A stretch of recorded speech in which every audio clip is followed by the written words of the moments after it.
May na-FOMO!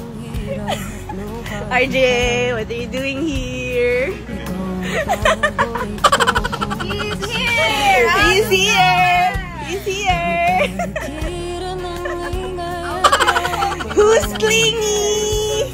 So ayun na nga mga kasombrero, sa pumunta si Sir Alden sa favorite place or favorite destination din po ni Ma'am Catherine. Alam natin na ang Bangkok, Thailand ay parang binibisita ni Ma'am Catherine once a year, no? Last year nga ay hindi last year, January, ngayong year mga kasombrero ay pumunta sila sa BKK, no? Kasama ang kanyang glam team mga kasombrero, parang treat niya sa kanyang glam team mga kasombrero. And grabe kasi sobrang kulit ni Sir Alden dito kasi parang siyang tinitease ni na Ma'am Marlene Capones at saka ni Mitch Oliva. And take note, wala talaga sa plano ni Sir Alden mga kasombrero na sumama. Kasi alam niyo naman, pag meron, kasi kapag sa relasyon, kunwari, meron kayong common na pag-uusapan, pumunta ako dyan. Tapos siguro sinasabi ni Ma'am Catherine na ito, puntahan ito, dito kayo pumunta, parang kung gusto yung kainan, ganyan. So, kasi may alam si Ma'am Catherine, no, sa mga places at saka destination sa Bangkok, Thailand. So yun yung kung parang usapan nila mga kasombrero, no? Kasi parang meron kayong pag-uusapan, dapat meron kayong common na alam, 'di ba? Ngayon ganun din mga kasombrero. So since punta si sa Thailand, so si Ma'am Catherine ay share, so hindi natin alam yan publicly, pero we know that privately ay nag-uusap sila mga kasombrero. And sobrang kulit talaga ni Sir Alden kasi parang anong ginagawa mo dito, sabi nga ni Ma'am Marlene Capones at saka ni Mitch Oliva. So sabi niya hindi niya alam, sabi niya gano'n kasi parang may event sina dito, sina Ma'am Marlene Capones at saka sina Sir Mauro Lumba at saka si Mitch Oliva. Parang yung High Rocks, parang something like that mga kasombrero ang gagawin nila dito or sasalihan. Fitness event siya, tapos hindi naman kasama hindi dapat kasama si Sir Alden, pero for the sake of parang tropa mo rin na kunwari, punta tayo dito sa sa Bulacan, punta tayo dito sa ganitong lugar, tapos hindi siya kasama, parang out of place siya mga kasombreros kung hindi siya makakasama. So sumama na rin siya, pero yun nga, parang gusto niya rin ma-experience yung Bangkok, Thailand na parating pinupuntahan at paboritong destination ng Catherine, ay pumunta rin siya mga kasombreros. And then so ito, nakakatuwa rin to mga kasombreros, no? Isingit ko lang para to bago yung updates pa sa pagpunta nila dun sa Bangkok, Thailand. Marami silang ganap din. May isang reply dito sa isang admin. Sabi niya, basta support lang natin sila kasi loves natin ang dalawang single. So tama, no? Dalawang single, dalawang masaya, dalawang very happy, no? Kagaya nilang ng response nila mga kasi sa interviews. Happy sila na single pareho mga customers kasi nasa stage sila ng waiting season. So parang tropa mo lang, no? Kung ayaw niyo pa mag-asawa at nasa mutual understanding pa sila, i-support natin. So ganun po mga kasomreros. Para yung kapatid mo, di ba? Gusto niyo pa maging single muna, so support natin. Wag nating madaliin at saka wag nating i-pressure mga kasomreros kasi hindi natin hawak ang kanilang buhay at decision in the first place. So yun, no? Going back dun sa Thailand, ay ito na parang kumain sila. Wala lang sa picture si Sir Alden dito, sina Sir Mauro Lumba lang. And knowing Sir Mauro Lumba na close ni Ma'am Catherine na gym coach nga niya mga kasomreros or fitness coach, hindi sila nag-uusap dito habang nasa Thailand sina Sir Alden. So alam natin ang daloy at takbo ng istorya na ito mga kasombreros. So kumain sila dito, and si Ma'am Catherine kasi food is life.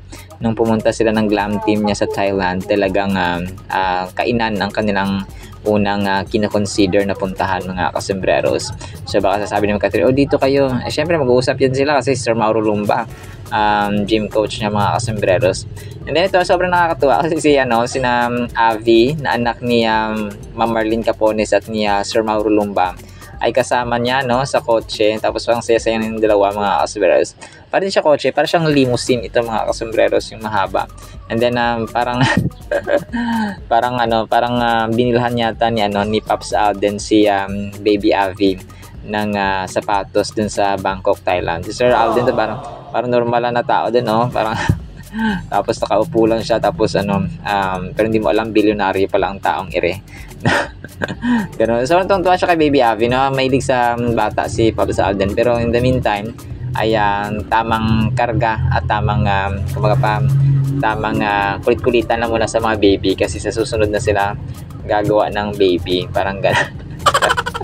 Yung advance talaga yun, no? Kidding aside, mga kasambres, no? And then ito, nagpa-picture din sa kanya yung hindi ko alam kung siya yung nagpa-picture or yung mga talaga team, parang yung tindahan doon ng mga bicycle parts or mga sa Thailand.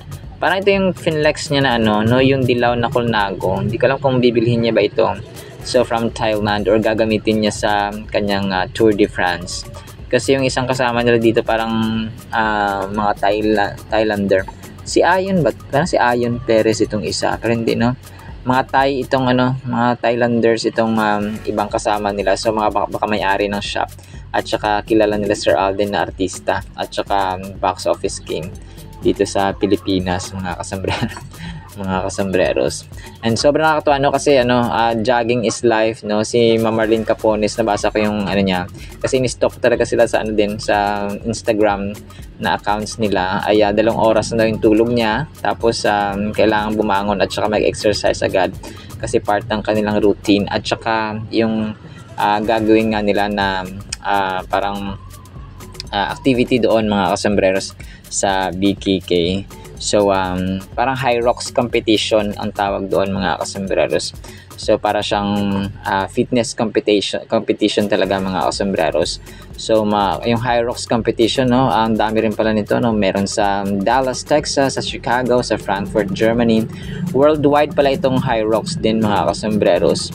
So para siyang karera nga talaga. So kung merong mga marathon, merong mga Tour de France, Japan Olympics. So meron din pala sa mga sa pag-workout itong high rocks gym competition, mga kasambreros. So nakakatuwa lang kasi hindi ko, parang wala kasi sa di ba, wala sa plano niya sa interviews niya, wala sa plano niya yung pumunta kung saan maliban dun sa kanyang sasabi na me time naman this year. Ay yun, no, hindi ko na-expect na pupunta siya kasi di ba sina Ma'am Marlene Capones at saka si din ay wala sa hindi na-expect na sasama si Sir Alden sa or susunod doon sa Bangkok, Thailand, mga kasambreros. And then yun, so parang bumili na siya ng sapatos dito, no, nakaupo siya, mga kasambreros, naka-black, parang bibili yata siya ng sapatos or cycling parts, mga kasambreros, or iba pang gagamitin niya, no, sa fitness, mga kasambreros.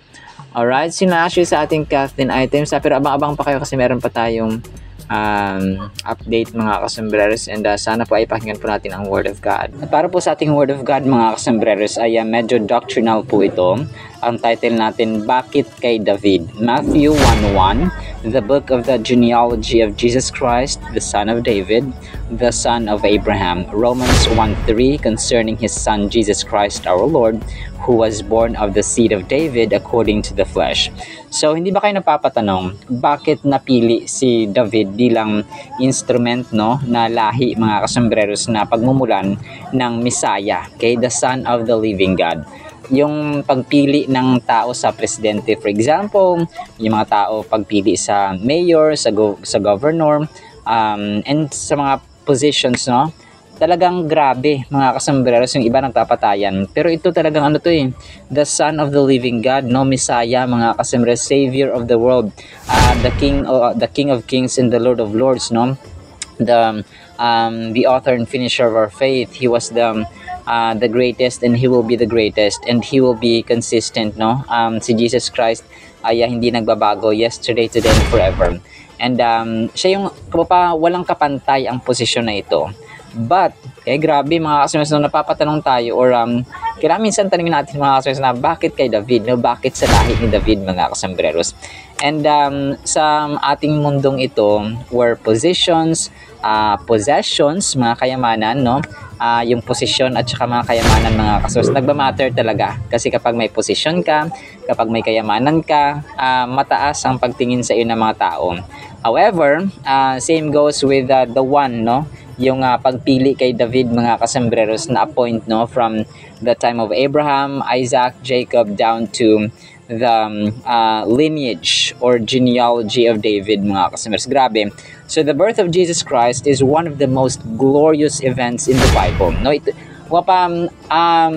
in-anticipate si Jesus Christ for how many long years mga kasembreros. Inantay siya ng lahat ng buong mundo, especially na mga Israelites mga kasembreros na nakakaalam na about sa prophecy no ng pagdating ng Messiah or ng ating Redeemer o manunubos. So isa ito talaga sa masabi natin na nagbago ng history at saka ng kalendaryo mga kasembreros ng humanity. So it's celebration na yung celebration natin tuwing Christmas ay isang napakahalagang event talaga mga kasembreros sa simbahan ng mananampalataya ni Cristo. When Gabriel announced to Mary that she would give a birth to a son, the angel shared a profound detail about the child's nature or child's future. And echoing a promise made by God centuries earlier, Gabriel declared the Lord God will give him the throne of his father David. No, that's Luke 1:32 mga kasembreros. And ang throne ni David mga kasembreros na sinasabi ni Angel Gabriel dito ay nagre-refer kay Jesus Christ na yung kanyang authority ba over the Messianic kingdom. And yung scripture, yung Bible talaga mga kasembreros ay yung promises na si Jesus Christ ay mamumuno over the whole earth mga kasembreros at magbibigay ng magiging cause ng kapayapaan ng mundong ito. So sobrang nakaka-amaze mga kasembreros na mapili ka para sa isang interview no, sa isang nag-apply ka ng trabaho, nag-audition ka sa isang TV show, reality show or something na pinaghirapan mo, and then nag-runner ka for example, sumali ka sa Olympics tapos ikaw yung napili. So parang nakakataba, nakaka-touch ng puso mga kasi nakaka-uplift siya mga kasembreros. And building on the promises God made to David and Solomon, Psalm 89 provides important insights into the eternal nature of David's throne. So talagang Old Testament pa lang ay pinili na siya mga kasembreros no. And grabe yung patience no ni Lord no, kasi talagang inantay no from the Old Testament down to the New Testament mga kasembreros nung dumating na si Jesus Christ. Ay according nga dito sa Psalm 89 ay sinabi dito, I have made a covenant with my chosen one. I have sworn to David my servant, I will establish your offspring forever and build your throne for all generations. So that's Psalm 83 or 89 verses 3 to 4 mga kasembreros. And marami pa mga salmo na nag-emphasize mga kasembreros ang pangakong ito ng Panginoon na i-establish niya yung yung kanyang kaharian kay David and David's lineage or David's family mga kasus dito mga galing ang Messiah. The first verse in the New Testament introduces Jesus as being of David's lineage. So that's Matthew 1:1 yung kagaya ng binasa natin kanina, and Luke 3:31 mga kasembreros. So Jesus, number 1 kasi dito talagang yung pangako, okay? Ito yung dahilan kung bakit napili talaga mga kasembreros yung yung lahi ni David, pinreserve na talaga ng Panginoon ever since na siya para may blueprint sa isang pelikula, siya yung director, nasa kanya na yung script no, alam na niya kung sino yung ito yung magiging cast, ito yung magiging part ng ng movie, ito yung magiging ikaw yung role mo ganito, ikaw yung role mo ganito, ikaw yung papel mo ganito, ikaw yung papel mo yung gagampanan mo ganito. So ganun mga kasembreros ang Diyos natin. So ang tao ay nag-aantay na lang na itap siya or darating yung kanyang role, yung kanyang time mga kasembreros sa spotlight. And ito yung nangyari kay David mga kasembreros, kasi marami pa, di ba?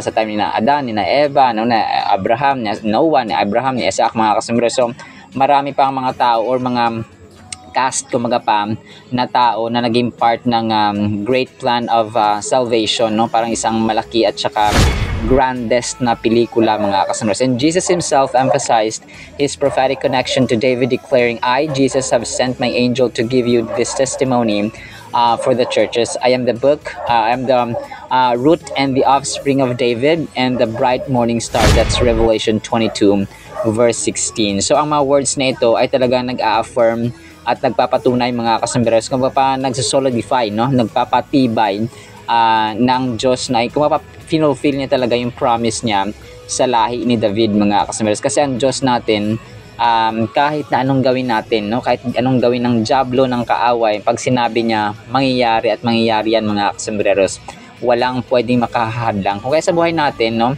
i-apply natin sa buhay natin mga kasambreros na kapag ang Diyos po ay nangako sa atin, walang makakapigil, no? All we need to do is to follow, obey Him mga kasambreros, maglaan talaga ng panahon, kasi ang panahon at ang oras ay napakahalaga mga bagay na dapat po binibigay natin sa deserving din mga kasambreros. Kung parang yung jowa mo, no, di ba, mahal mo siya, so maglalaan ka ng panahon, yung magulang mo for example, yung kapatid mo for example, or kung sino man dyan, mga anak mo, no, maglalaan ka ng panahon sa kanila because they deserve and worth it yung panahong ginugugol mo sa kanila. How much more sa nagbibigay ng oxygen at hininga sa atin bawat segundo mga kasambreros ng Panginoon. So, huwag tayong matulog, huwag tayong pumayag na nakahihiga agad sa ating mga higaan na hindi nakapagpasalamat. Ibuka natin ang ating mabibig mga kasambreros, magbasa tayo at magpakain ng ating kaluluwa using His Bible mga kasambreros. Kasi parang immaterial food natin, 3 times a day tayong kumakain, tapos yung ating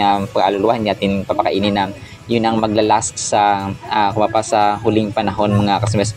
Ang ating physical body, maaagnas yan, mamamatay mga kasambreros, but our soul will be either forever matutorment or mag-enjoy sa heaven mga kasambreros, pahirapan sa impyerno or mag-enjoy ng everlasting peace sa langit mga kasambreros. So either of the two. Syempre, mas pipili natin yung everlasting peace, joy, and love sa heaven mga kasambreros together with our Creator. Alright, so lang po in the meantime nawa po ipagpalain po tayo ng pag-ibig, pananampalataya at pag-asa in the mighty, holy, sweet, magnificent, the source of good and true promises, Jesus Christ Himself. And everyone said, Amen and Amen. See you sa next segment po mga kasambreros, and paalam po. I love you.